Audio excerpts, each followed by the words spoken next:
Do you think heaven and hell ada apa enggak? I don't believe any of it. Satu-satu meninggal. Sure. Meninggal. Ternyata ada, bro. Surga sama neraka ada. Sure. Terus lu ngomong apa dong? ke siapa? Ke orang yang ada di sana lah. Holy shit, man! This is real, dog! Yo! Oke, apapun yang lo percayai, kita belajar dari video ini kalau hidup manusia itu bertaruh sama sesuatu. Mereka mempertaruhkan hidup mereka dalam iman mereka, dalam prinsip yang mereka percayai. Nah, teman-teman, kalau emang hidup kalian bertaruh sama sesuatu, apakah kalian yakin sama apa yang kalian imani? Atau kalian gak punya dasar sama ketaruhan kalian? Jujur dulu gue ragu sama iman gue. Tapi sekarang gue ngerasa iman gue bisa dipertanggungjawabkan. Gue beriman sama Yesus, lu gimana? Assalamualaikum warahmatullahi wabarakatuh. Bismillahirrahmanirrahim. Ashhadu an la ilaha illallah wa ashhadu anna Muhammadar Rasulullah. Allahumma salli ala Sayyidina Muhammad wa ala ali Sayyidina Muhammad. Rabbi israh li sadri wa yassir li amri wahlul 'uqdatam min lisani yafqahu qawli. Amin. Bismillahirrahmanirrahim. Salam hormat dariku buat saudara-saudaraku dimanapun kalian berada.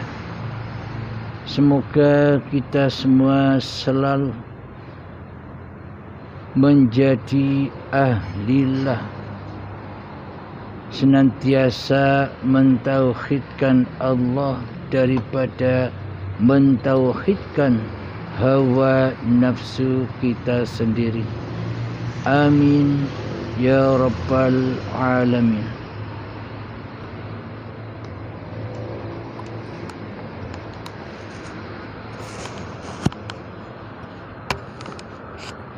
Bismillahirrahmanirrahim. Kali ini kita mengkaji babakan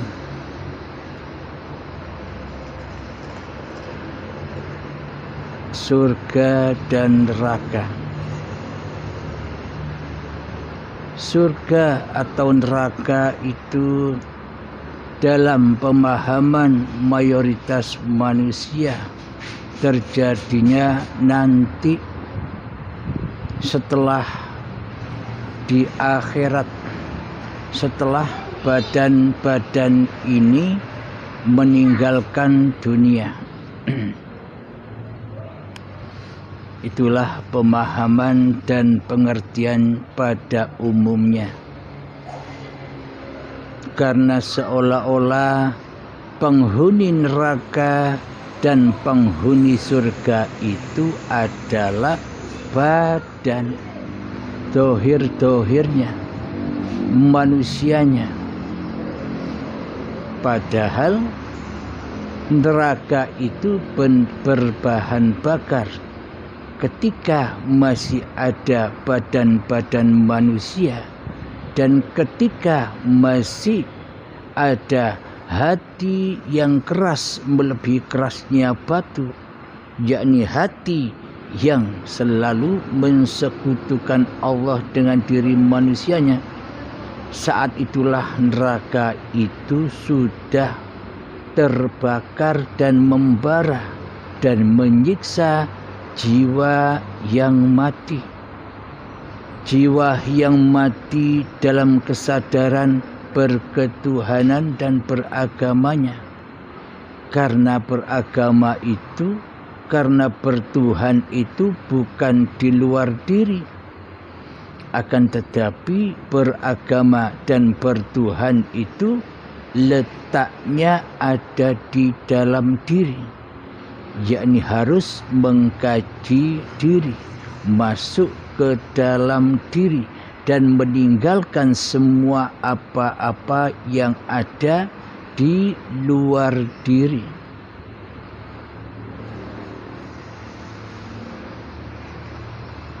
Siapakah penghuni neraka itu?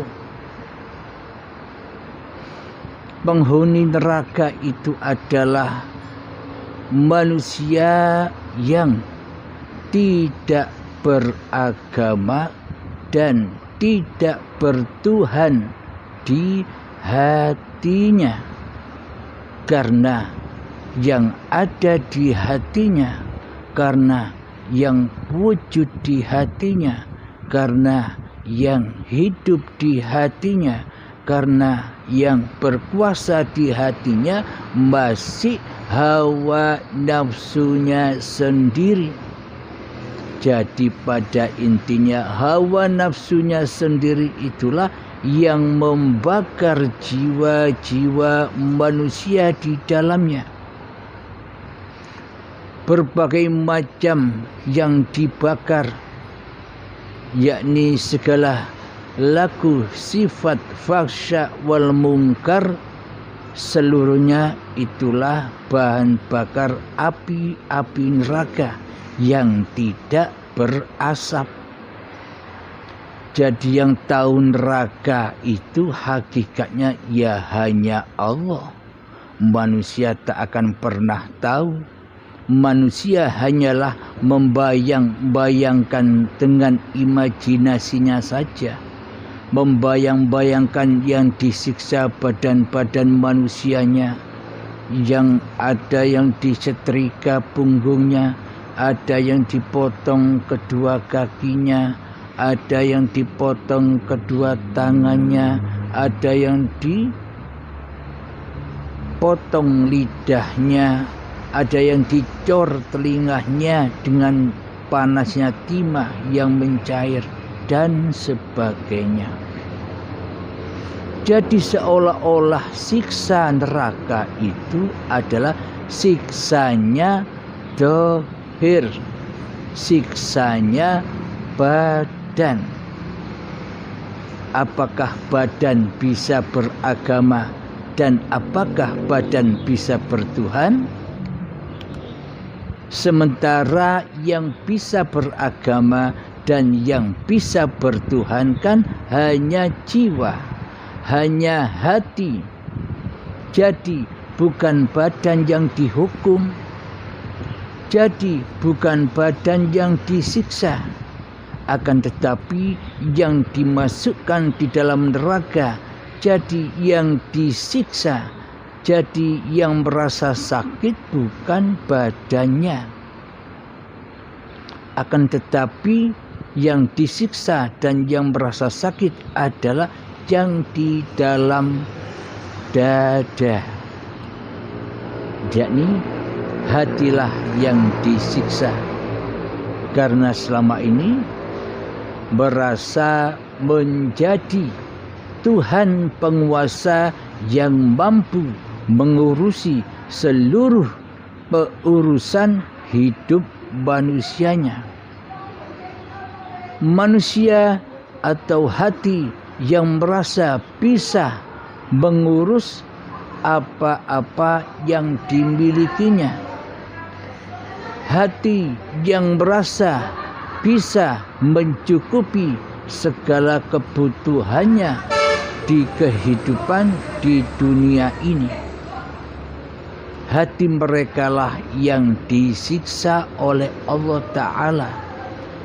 Jiwa merekalah yang digodok di dalam an-nar, di dalam siksa kubur dan siksa neraka jahanamnya.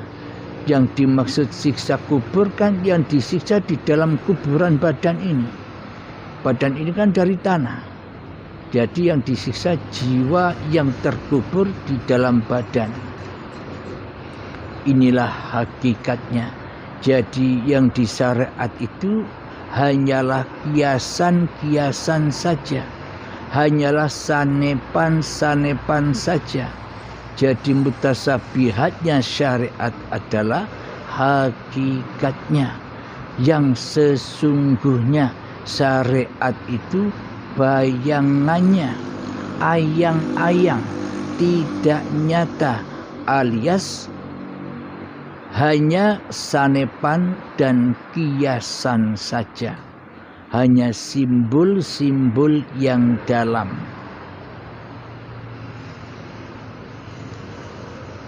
Jadi neraka itu tempatnya siksa bagi orang-orang yang di dalam hidupnya tidak bertuhankan Allah di hatinya, tidak masuk Islam di hatinya. Apakah tanda-tanda Islam di hati seorang mukmin ini? Tanda Islam dan iman manusia adalah awwaluddin ma'rifatullah. Jadi manusia yang sudah mengenal siapa hakikat sejati Tuhan pencipta diri manusianya. Jadi sudah ketemu, jadi sudah berjumpa dengan Tuhan pencipta dirinya. Inilah yang dikatakan orang-orang mukminin. Karena hatinya sudah Islam, pasrah total jenderal, semua kepengurusan, semua pemeliharaan atas tubuhnya kepada Tuhannya sebagai sang penguasa dan sebagai sang pengurus serta pemelihara badan-badan manusianya. Sejak dari tanah dahulu sudah diurus, sudah dipelihara oleh Hayatullah.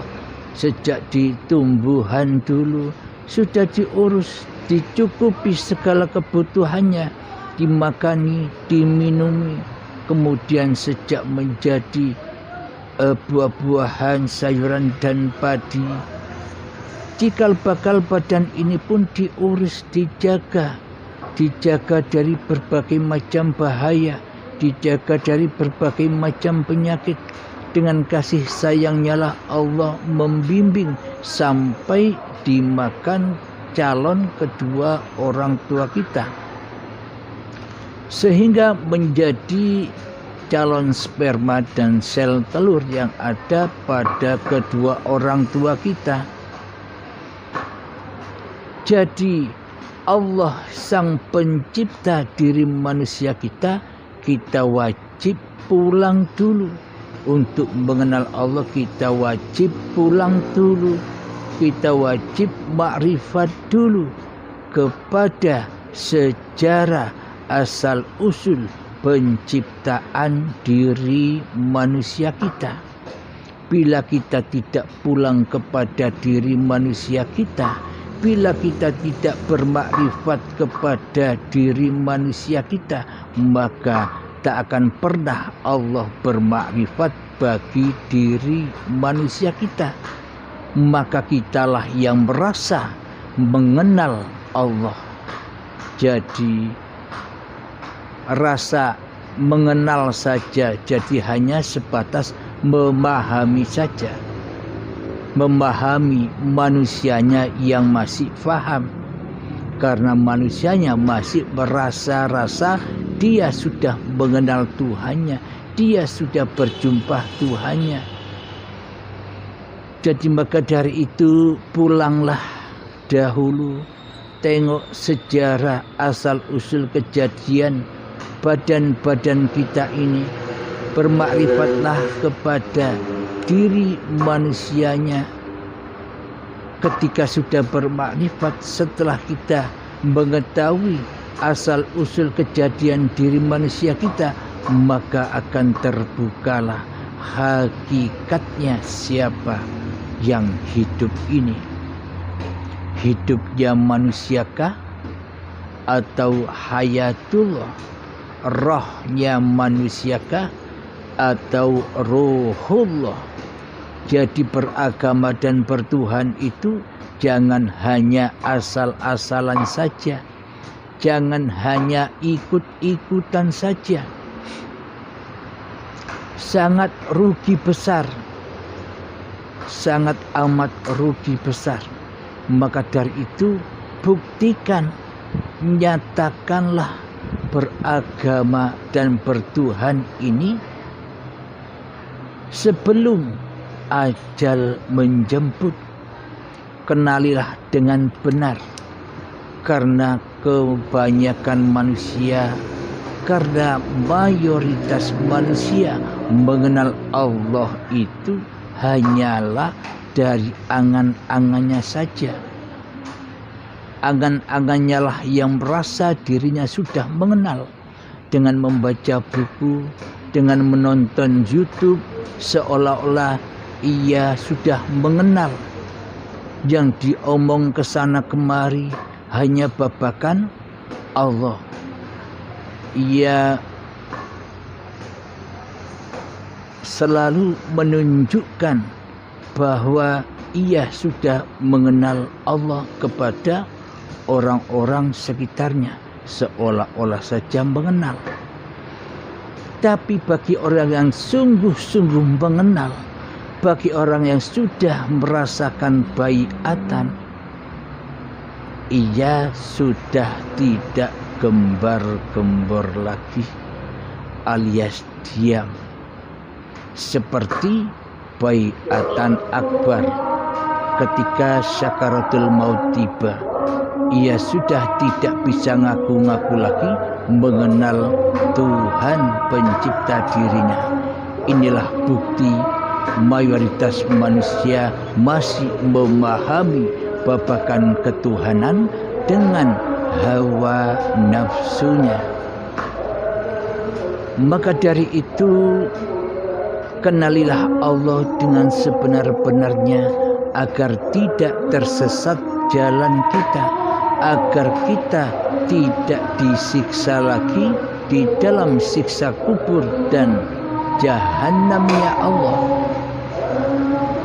Maka dari itu perlunya beragama dan bertuhan itu adalah hakikatnya untuk mengetas diri kita dari alam kejahiliaan, untuk mengentas siksa kubur dan siksa jahanam yang kita rasakan selama ini.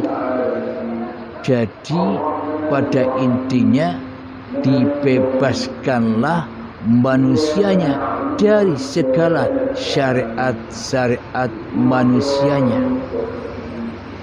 Karena manusianya selama ini merasa diri manusianya lah yang bisa bersyariat. Karena selama ini diri manusianya lah yang merasa bisa berdiri. Karena diri manusianya lah yang merasa bisa duduk sendiri. Karena merasa manusianya lah yang bisa mandi sendiri. Karena diri manusianya lah yang merasa bisa bekerja sendiri. Karena diri manusianya lah yang masih merasa bisa sholat sendiri. Karena diri manusianya lah yang merasa bisa beribadah sendiri. Karena diri manusianya lah yang merasa bisa mencukupi, bisa mengatur seluruh kehidupannya.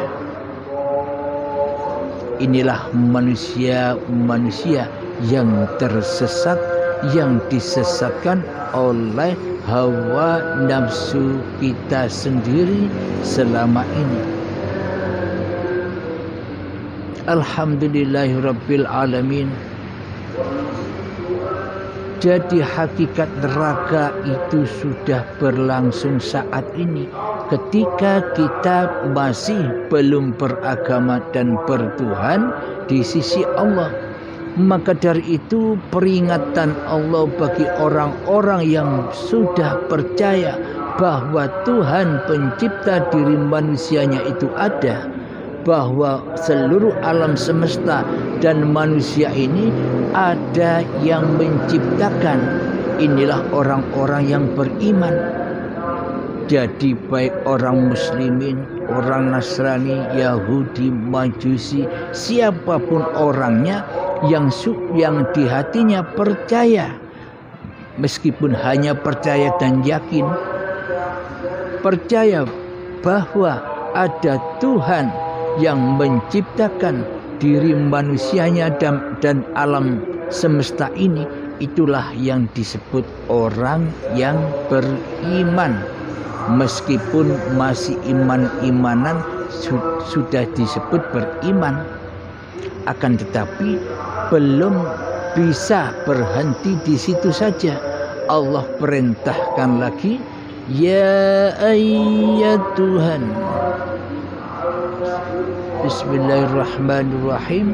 Ya ayyuhalladzina amanu, wahai orang-orang yang beriman, udkhulu fis-silmi kaffah, masuklah ke dalam kepasrahan secara sempurna, secara keseluruhan, yakni yang dikatakan, yang dinamakan Islam itu hakikatnya pasrahnya hati total general kepada Tuhannya secara keseluruhannya.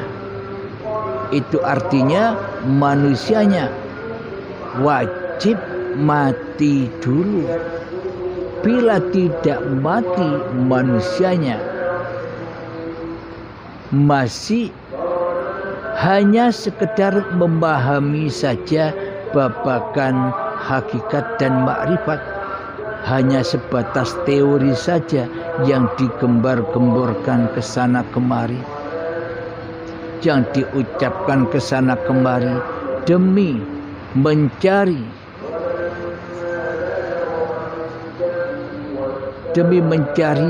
agar manusia tahu bahwa dirinya sudah makrifat kepada Allah,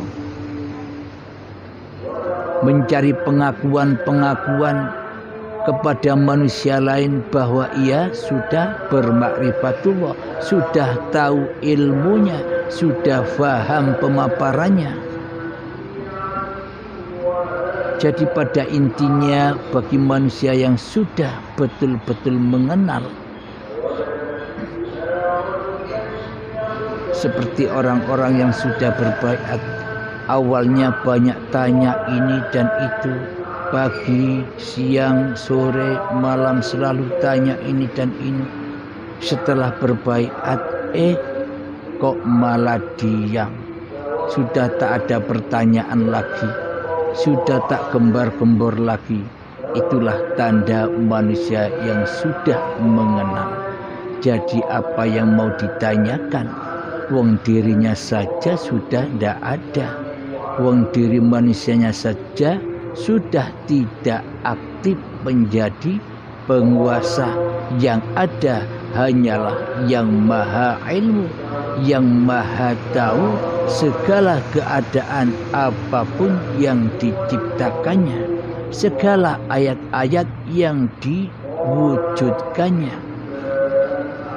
Jadi mayoritas orang-orang yang sudah berbaiat itu sudah tak tanya-tanya lagi, karena sudah menyelam dan mengambil permatanya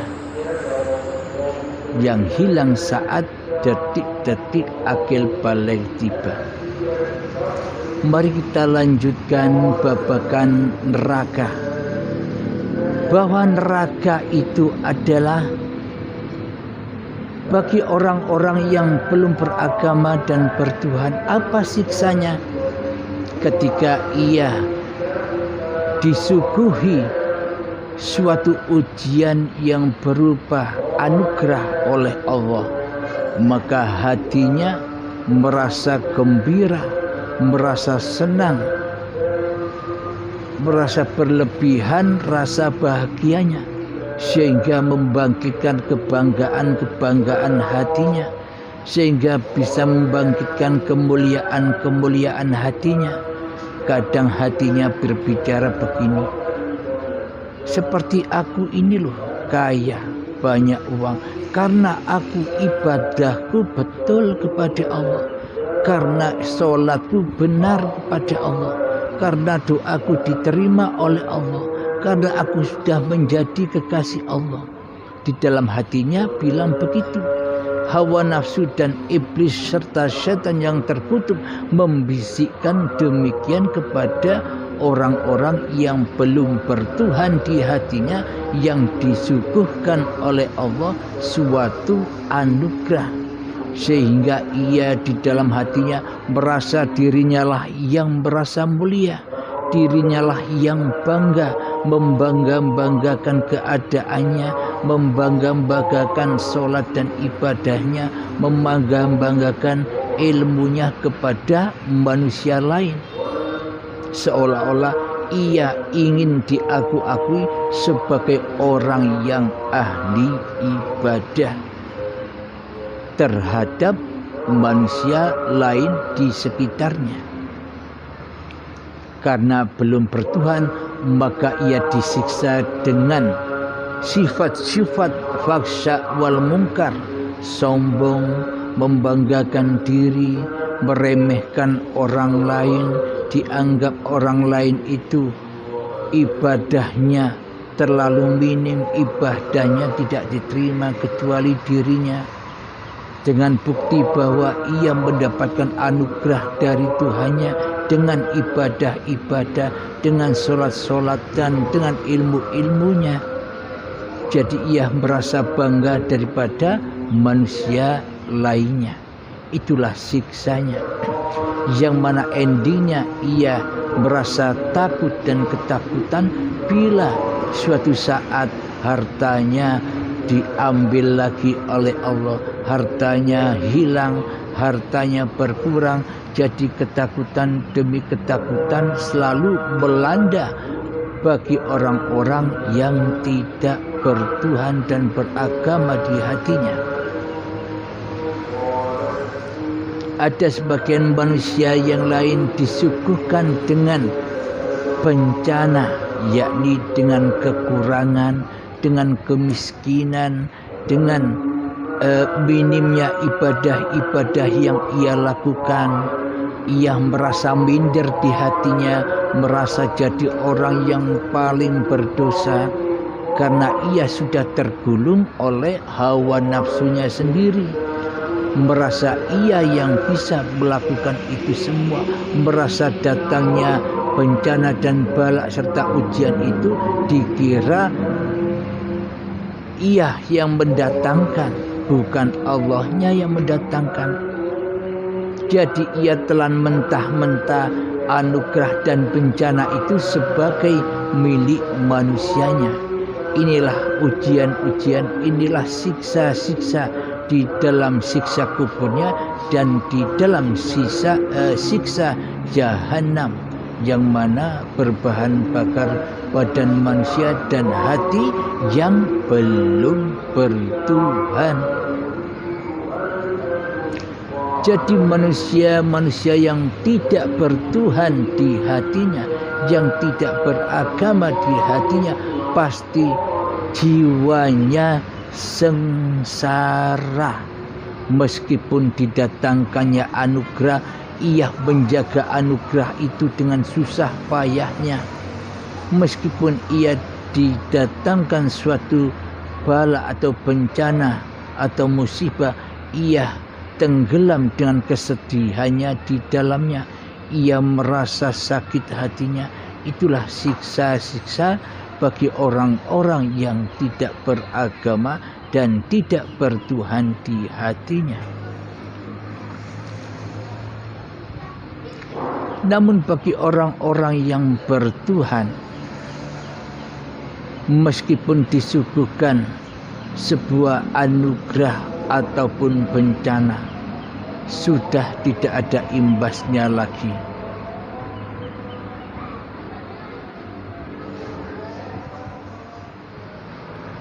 Akan tetapi bagi orang-orang yang sudah beragama dan sudah bertuhan di hatinya, beda untuk menanggapi suatu ujian, baik itu anugerah dan ujian bencana. Maka di hatinya tetap netral, tetap tenang, karena di dalam hatinya sudah tiada diri manusianya lagi yang berkuasa atas datangnya anugerah ataupun bencana. Karena yang mendatangkan hanya Allah yang menguasakan di dalamnya, maka bagi orang yang sudah beragama dan yang sudah bertuhan, maka santai-santai saja. Karena babagan anugerah dan bencana, baik sedih dan bahagia, itu sudah bukan urusan kekuasaan manusianya lagi. Karena ia sudah mengambil mutiaranya, maka ia sudah enjoy dan tenang di segala keadaan. Karena hatinya sudah pasrah, total, jenderal, rela dan ridho dituhani oleh Allah, daripada menjadi Tuhan sendiri. Selama ini bagi orang-orang yang belum beragama dan bertuhan, kan seolah-olah kita tidak sadar kita mentuhani kehidupan dan badan kita sendiri. Kita tidak mau dituhani oleh Allah.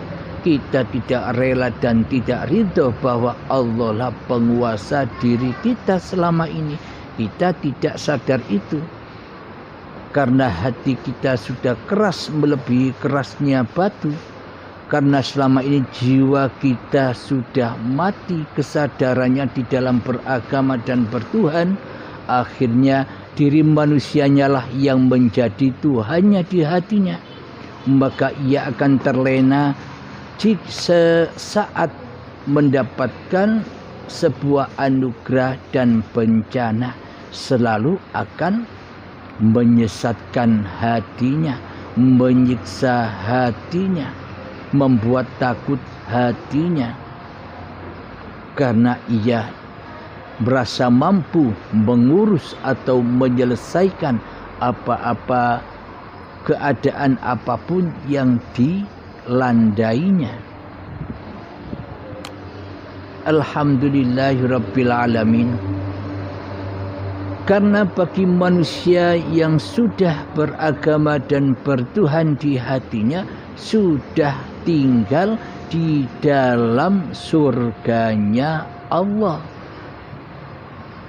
Ketika setelah menyelam dan mengambil permatanya, sudah dipindah dari alam lembah dosa, dari alam siksa, dari neraka jahanam, dipindah oleh Allah Ta'ala menuju ke alam aslinya. Sebagaimana manusia itu belum turun ke dunia, yakni berada di dalam surga, yakni kembalilah ke alamnya, yakni surga. Jadi manusia yang sudah mengenal siapa hakikat Tuhannya, yang sudah beragama di sisi Tuhannya, pasti hatinya sudah tenang, sudah enjoy, bebas dari segala aktivitas, bebas dari segala kegiatannya badan, sudah bebas dari syariat-syariat manusianya, sudah bebas dari ibadah dan sholatnya, sudah enjoy, sudah bebas. Maksudnya bebas di sini bagaimana? Jadi meskipun kelihatannya badan-badannya ini beraktivitas, baik duduk, baik berdiri, baik mandi, baik makan dan minum, baik sholat atau ibadah menurut persaksian orang lain selain dirinya, masih berkeadaan atau masih beraktivitas seperti layaknya manusia lainnya yang memandang. Akan tetapi bagi manusia yang sudah beragama dan yang sudah bertuhan, diri manusianya sudah tak mampu lagi berkegiatan seperti yang dilalu-laluinya. Jadi manusianya sudah tidak mampu seperti manusia-manusia yang masih merasa dirinya sebagai Tuhan hidup dan badannya, yang masih dikuasai hawa nafsunya. Bagi orang-orang yang sudah menjadi mu'alaf, yang sudah menyaksikan Allah dan Muhammad Rasulullah secara live, maka meskipun berkegiatan atau beraktivitas badan-badannya, tapi di dalamnya manusianya sudah tidak ada lagi. Yang ada hanyalah Allah Sang Pencipta yang menciptakan serta yang mentuhani diri manusianya. Karena manusianya sudah Islam di sisi Allah, karena sudah menjadi mu'alaf di sisi Allah, maka sudah total jenderal, rela dan ridho dengan pasrah penuh kepada Tuhan Pencipta dirinya. Jadi seluruh kegiatannya, seluruh aktivitasnya sudah berada di alam akhirat. Jadi alam akhirat itu ya begitu. Ketika di dalam hatinya sudah mentauhidkan hanya Allah yang ada, yang wujud, yang hidup, yang berkuasa daripada hawa nafsunya, itulah yang dimaksud akhirat. Alam akhirat yaitu bukan nanti. Jadi ketika hawa nafsunya sudah berakhir menjadi Tuhan, yakni sudah bersahadat atau berikrar atau berbaiat, maka diri manusianya sudah tidak bisa li nafsi lagi, karena hawa nafsunya sudah dikendalikan oleh Tuhan Pencipta dirinya. Jadi semua laku dan aktivitasnya sudah lillahi ta'ala, yakni lakunya Allah sendiri, af'alnya Allah sendiri. Inilah yang disebut amal yang soleh, amal yang langsung naik kepada Tuhannya, amal yang diaf'ali langsung oleh Tuhannya, karena manusianya sudah rela dan ridho kembali ke asal kejadiannya, yakni yang tidak dapat disebut-sebut. Yang bisa menyebut hanyalah Tuhan Pencipta dirinya dan Tuhan yang mengadakan diri manusianya sebagai manusia. Berarti yang nyebut manusia kan ya Allah, bukan manusianya. Bila manusianya tidak ada hidup, apakah manusianya bisa menyebut bahwa dirinya adalah manusia? Alhamdulillahirabbil alamin. Inilah ayat bahwa manusia yang sudah beragama dan bertuhan itu sudah tenang di dalam jannah, di dalam surga, yang mana di dalamnya sudah penuh hidangan-hidangan, yang mana ia sudah tidak berusaha dan berikhtiar di dalamnya. Hidangan apapun yang diinginkannya datang dengan kekuasaan Tuhannya, diladeni Allah, disuguhi Allah, disuapi Allah sendiri, disiapkan Allah sendiri. Allah menciptakan makhluk-makhluknya beserta apapun kebutuhan-kebutuhan makhluk yang diciptakannya. Ayatnya demikian. Bismillahirrahmanirrahim. Ya ayyatuhan nafsul mutmainnah, wahai jiwa-jiwa yang tenang. Jika di dalam hati kita masih jiwa manusianya yang merasa memiliki jiwa, ketika di dalam hati kita masih nyawa manusianya yang merasa memiliki nyawa, bila di hati kita masih berasa hati yang merasa hati manusianya, yang merasa roh sebagai roh manusianya, yang merasa hidup sebagai hidup manusianya, selamanya hatinya tidak akan pernah tenang, karena ia masih menjadi raja di rajanya hatinya daripada Tuhannya, ia diazab oleh Allah. Ketika manusia ngaku-ngaku jadi Allah tapi tidak terasa. Jadi jiwa siapakah yang tenang itu? Yang tenang itu hanyalah siapa? Hayatullah. Jadi jiwa yang tenang adalah jiwa, nyawa, hati, roh, hidup yang sudah bebas dari pengakuan diri manusianya, yakni kembali kepada hayatullah. Itulah yang dimaksud jiwa-jiwa yang tenang. Irji'i ila rabbiki radiyatan mardiyah. Pulanglah kembali, roji'ankanlah kembali dengan rela dan ridho, maka Allah pun akan meridhoimu. Jadi pulangkan lagi amanah-amanah Allah, pulangkan lagi sifat-sifatnya Allah, pulangkan lagi wujudnya Allah, pulangkan lagi hidupnya Allah, pulangkan lagi asma-asma Allah yang selama ini sudah kita akui sebagai asma dan sifat diri manusia kita.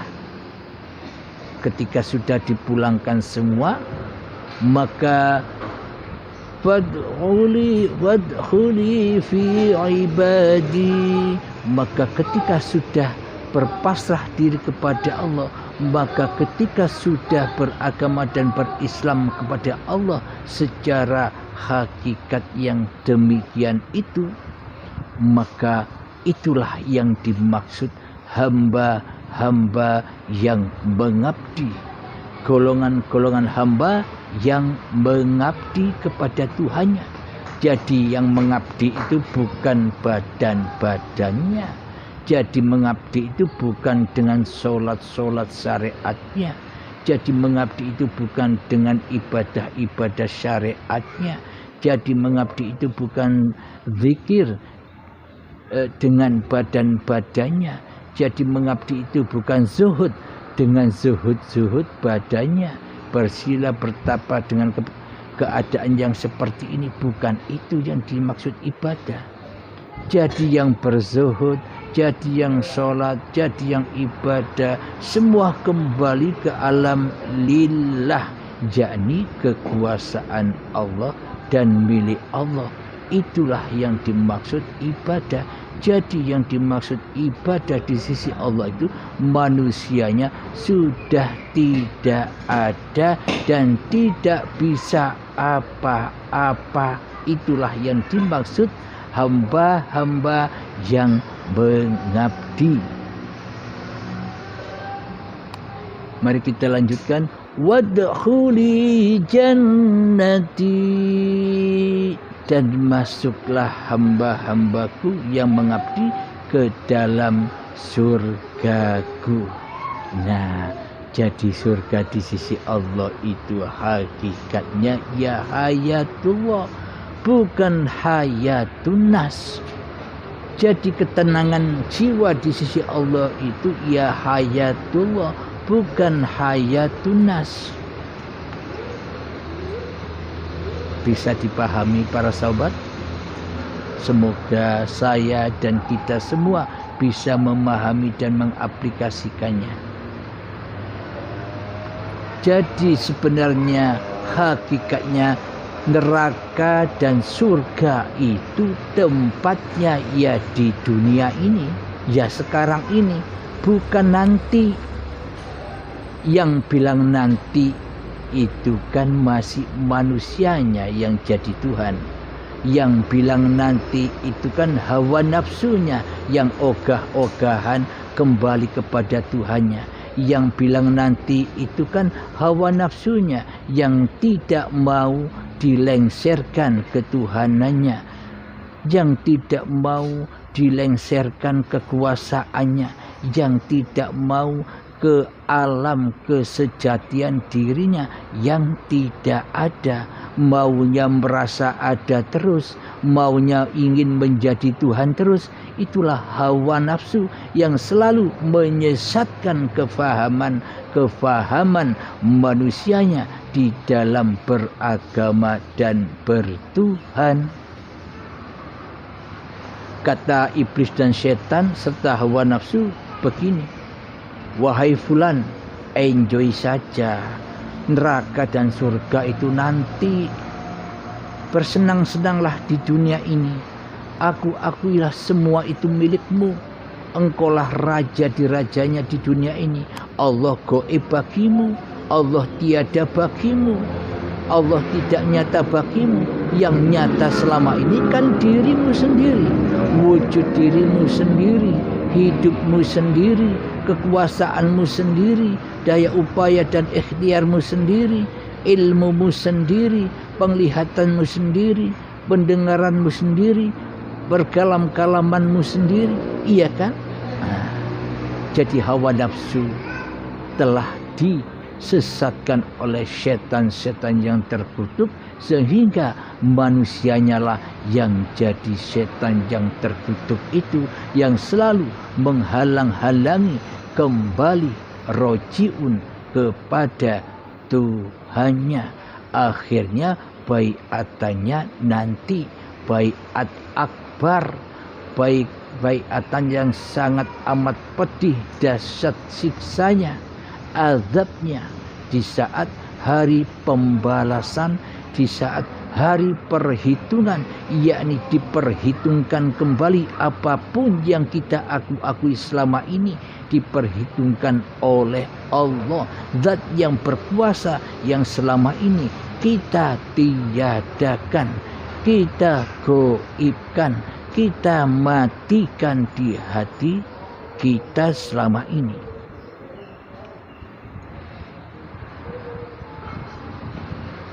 Inilah bukti ayatnya yang real, yang nyata di dalam Al-Quran, bahwa neraka dan surga itu adanya saat ini, bukan nanti. Semoga kita bisa menerima kalamullah. Ini bukan kalamnya Abdul Halim, ini kalamullah yang dibaca, yang ada di dalam surat Hud. Surat Hud mulai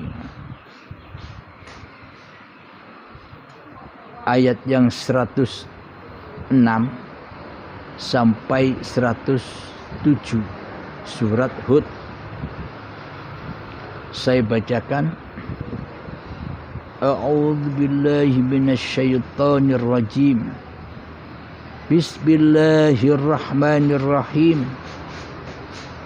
فَأَمَّا الَّذِينَ شَقُوا فَفِي النَّارِ لَهُمْ فِيهَا زَفِيرٌ وَشَهِيقٌ. Artinya, maka adapun orang-orang yang sengsara, maka tempatnya di dalam neraka. Di sana mereka mengeluarkan dan menarik nafas dengan merintih.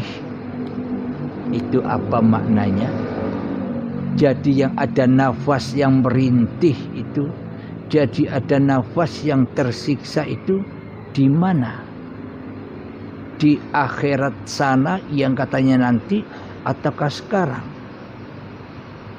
Jadi nafas yang merintih atau hati yang selalu tidak menerima dengan keadaan-keadaan yang disuguhkan oleh Allah, karena hati selama ini mentuhani hidup dan badannya. Itulah hakikat neraka. Tidak usah ditunggu nanti, wong kita selama ini sudah berada di dalamnya. Mari kita lanjutkan ayatnya. Khalidina fiha ma damatis samawati wal ardu illa ma syaa rabbuk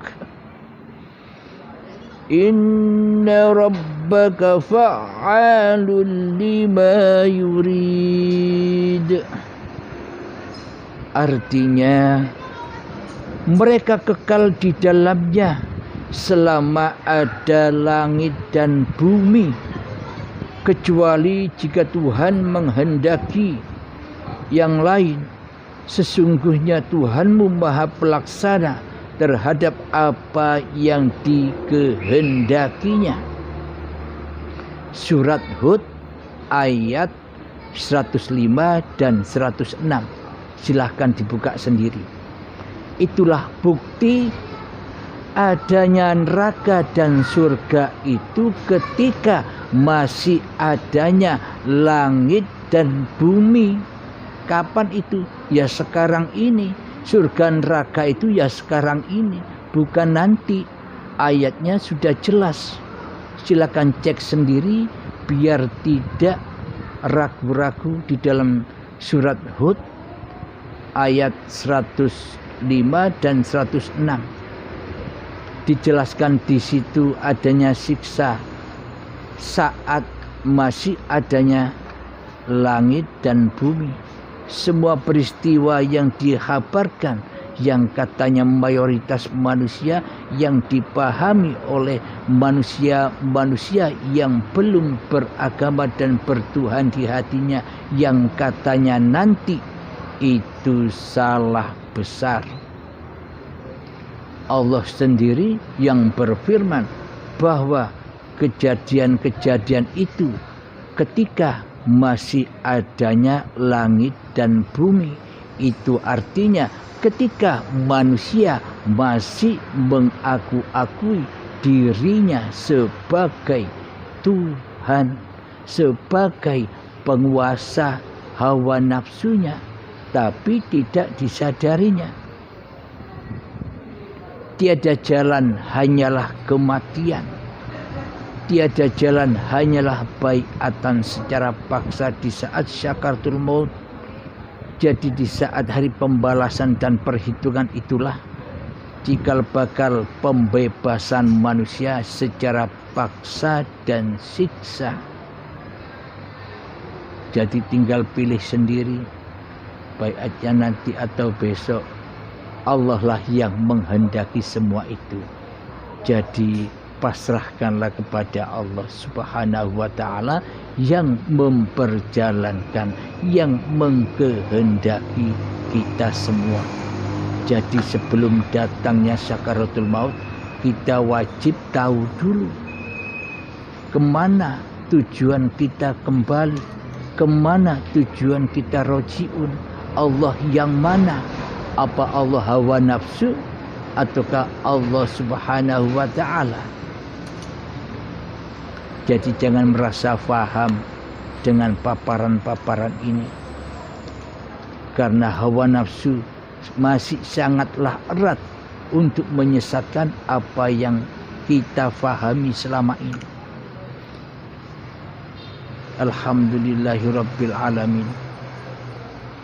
Itulah bukti nyata-nyatanya kalamullah yang ada di Al-Quran, bahwa jadi pengertiannya surga neraka itu ada yang syariat, cerita kematian, cerita alam kubur, cerita siksa kubur, cerita hari kiamat, cerita hari kebangkitan, cerita hari akhirat, cerita alam timbangan, cerita Siratal mustaqim, cerita neraka dan surga, dan bertemu Allah bagi syariat ya nanti.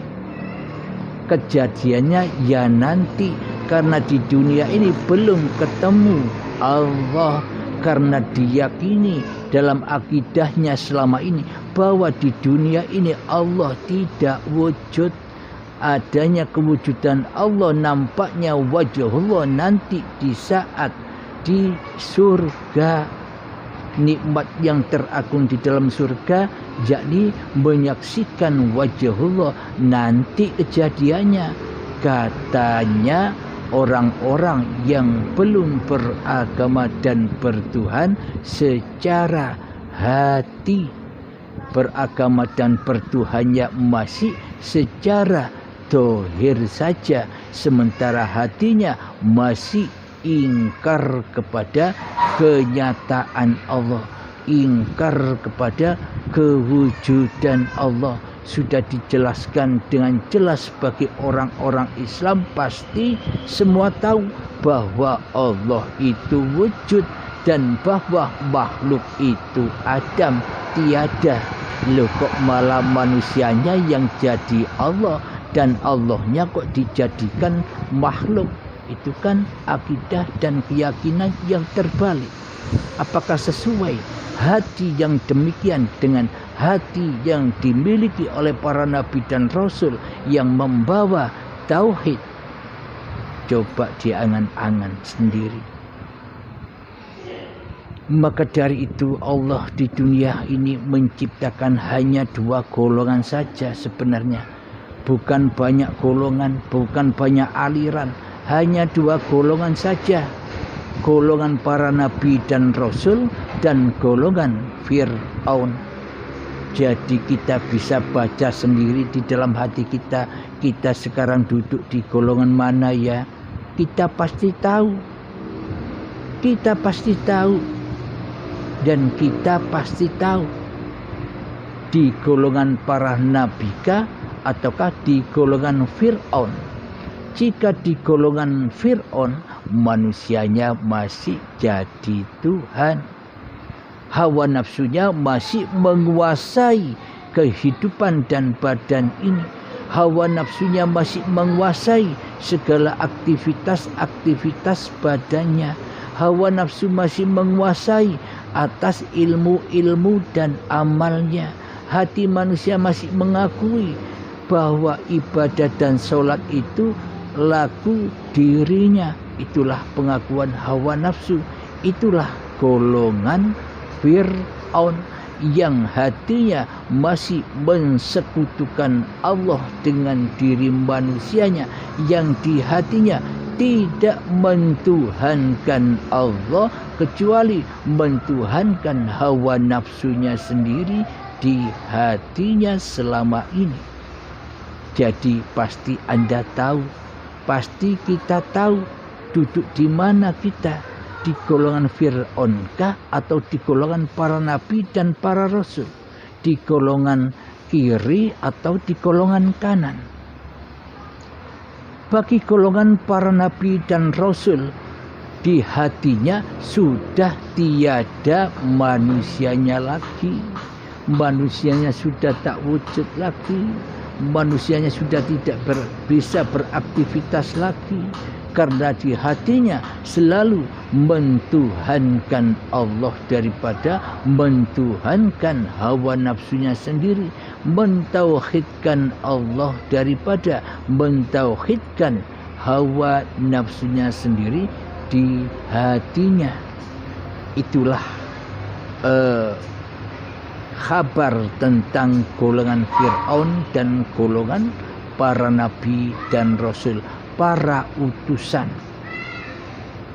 Karena selama ini golongan-golongan Fir'aun kan merasa diri Fir'aunnya yang mengutus badan-badannya untuk beraktivitas.